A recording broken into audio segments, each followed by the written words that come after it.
Hello and welcome to the Capitol Report on NTD Television. I'm Steve Lance. With the GOP winning the House, Speaker Nancy Pelosi will no longer serve as Speaker of the House come January. Pelosi addressed her colleagues on the House floor this afternoon to break the news. NTD's Melina Wisecup has the details. After leaving many guessing for months, House Speaker Nancy Pelosi has finally revealed her future plans. In a highly anticipated speech on the House floor this afternoon, Pelosi reflected on her time serving as the Democrats' top leader, a position she's held for 2 decades. Now Pelosi says it's time to make way for a new generation to fill that role. And with great confidence in our caucus, I will not seek re-election to Democratic leadership in the next Congress. For me, the hour's come for a new generation to lead the Democratic caucus that I so deeply respect. And I'm grateful that so many are ready and willing to shoulder this awesome responsibility.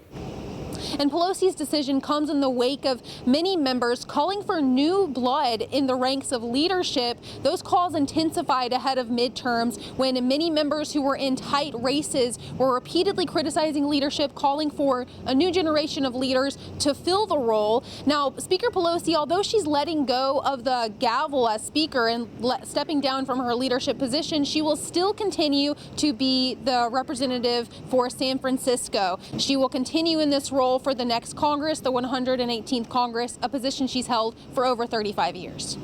So, Melina, what does this mean for the future leadership of the Democrat caucus? For a while, there was the lingering question of who would fill this leadership role. Would it be the number 2 Democrat, House Majority Leader Steny Hoyer, who served in leadership since 2003, or would it be the number 3 Democrat, the whip James Clyburn? We got that answer today. Neither of them. The next likely contender is Representative Hakeem Jeffries from New York. He's a 52-year-old who currently serves as the chairman of the Democrat caucus. Now, he already has support from Whip Clyburn as well as the Congressional Black Caucus, so many are really pushing him to the front lines to take this position, although he today declined to say whether or not he would pursue that. Another possible contender is the chairwoman of the Congressional Progressive Caucus, Congresswoman Pramila Jayapal. Democrats will take their official vote on leadership at the end of this month. And what about on the Republican side? The GOP has now officially won the majority. Yeah, Steve. So House Republicans did vote on leadership this week, and they did nominate House Minority Leader Kevin McCarthy to take that speakership position. But there were around 30 Republicans who opposed McCarthy taking the gavel, many of which voted for Congressman Andy Biggs of Arizona, a member of the House Freedom Caucus. Now, what's important to note here is that McCarthy does need 218 votes in order to take the speakership position. So with Republicans right now sitting at just 219 House seats, I mean, they could win more, but right now they are sitting at just 219. This means that McCarthy really cannot lose any Republican support if he does wish to take up the gavel. So he does have around 7 weeks to garner enough support to take that position. Steve, back to you. Thank you for that, Melina. And the House GOP announces a probe into President Biden and his family. NTD's Iris Tao has more on the latest allegations and the White House's response. This is an investigation of Joe Biden.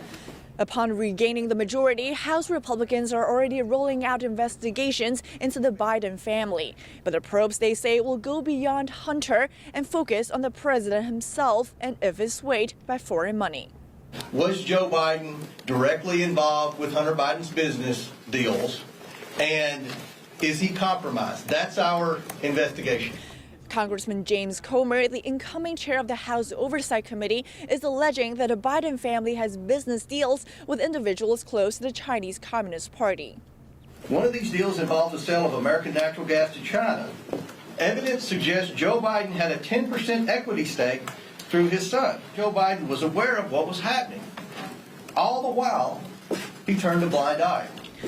And Congressman Jim Jordan, who is poised to chair the powerful Judiciary Committee, is vowing to investigate alleged politicization of the FBI and the Justice Department. In 2020, they suppressed information about the Hunter Biden story. In 2022, they raided the president's home 91 days before an election.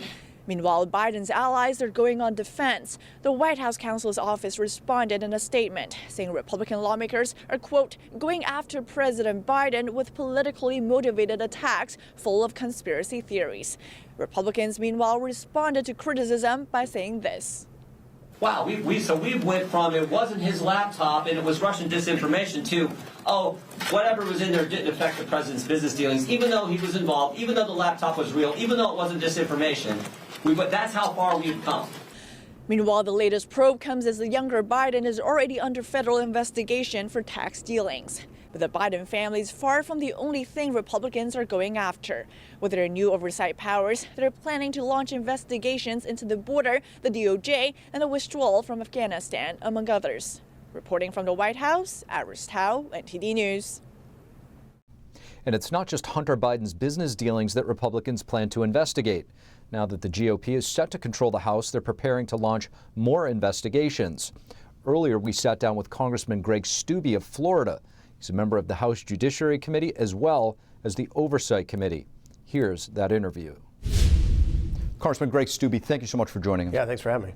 Congressman, you and your colleagues are going to take the gavel. A lot of investigations seem to be planned. Where do you see this all going? Yeah, just this morning you had the Oversight Chairman, Mr. Comer, and the Judiciary Chairman, Mr. Jordan, kind of lay out one little small piece of overall investigations, and they made clear, and this is 100% accurate, this isn't about Hunter Biden. This is about the President, Joe Biden. And was he influenced? Was he taking money? Was he allowing himself to be paid for official actions, all which are in clear violation of federal law? And I think now, thankfully, that we have the subpoena power, we'll be able to get to the bottom of this, and you're going to see every different committee that has jurisdiction over pieces of this investigate different aspects of this administration. Foreign Affairs is going to look at the Afghanistan withdrawal and Hunter Biden's foreign dealings in China and Ukraine. Judiciary is going to look at the corruption in the FBI, the corruption in the DOJ, the complete immigration crisis and the ignoring of federal law on our southern border. So you're going to have the different jurisdictions of responsibility of these committees focused on those things over the Biden administration over the next 2 years. Congressman, are you concerned that the president may use his executive power to pardon his son and excuse himself? I actually would not be surprised if he does that. But what we're doing is, because we only have the House, we obviously don't have the White House, is we're putting all this facts and information and evidence before the American people so that they can see how corrupt this White House has been, how they've been violating federal law and setting the stage for 24. Obviously, I want a Republican in the White House in 24 to reverse all these horrible, disastrous policies for our country. And so even if he pardons Hunter Biden after charges are filed, we're putting all that information before the American people, that the American people can see just how corrupt this White House has been. Because this seems to be beyond politics, but to the core issue of national security of our country, how concerned are you that the media, mainstream media specifically, may politicize this and therefore dilute the message within? Well, they will try, but I think the American people has been able to see through that for the facts, especially when all of this starts coming out. Like in the press conference this morning, they were bringing out text messages and emails and correspondence where Joe Biden's cell phone number was being given to these individuals. So it's going to be hard to deny that this wasn't going on. And you're going to see the White House continue to shift on the narrative, and the mainstream media is obviously just going to try to be and will be beholden to their talking points. But we're going to also go after big tech. We're also going to go after the social media companies, with Elon Musk buying that platform. Hopefully the things that were going on there are going to change, but it's not just going to be a pronged approach where we're pushing our information out. This is going to go out to the American people so they can see for themselves exactly what's been going on. What about our intel community? You and Jim Jordan have both expressed concern over the politicization of the DOJ. They're going to have a role to play in this too. I can tell you that myself, Jim Jordan, and others on the Judiciary Committee will not support FISA being reauthorized. And now that we have the gavels, that's going to be an interesting debate to see how that moves forward. You have a secret court who is using politicization of the Department of Justice to go after and surveil American citizens. You saw it in the Trump campaign, and those people haven't been held accountable. And I'm going to be filing a bill when we start back repealing the Patriot Act, because you have the FBI using that. There's no coincidence that Nancy Pelosi calls us domestic terrorists, and Republican members of Congress domestic terrorists. It's then giving them the authority under the Patriot Act to surveil individuals under this guise of domestic terrorism. And it's no coincidence they use that term, and they're using the Patriot Act to do that. And that's the type of things that the American people don't want. Secret courts. They don't want people to not be surveilled in violation of their constitutional rights. And the Patriot Act uses this guise of terrorism that's being abused to go over your Fourth Amendment constitutional protections, a legal search and seizure without a warrant. Congressman, I want to switch gears to the southern border. You have expressed concern, a great concern, over what's happening there, whether it be the fentanyl, the illegal immigration.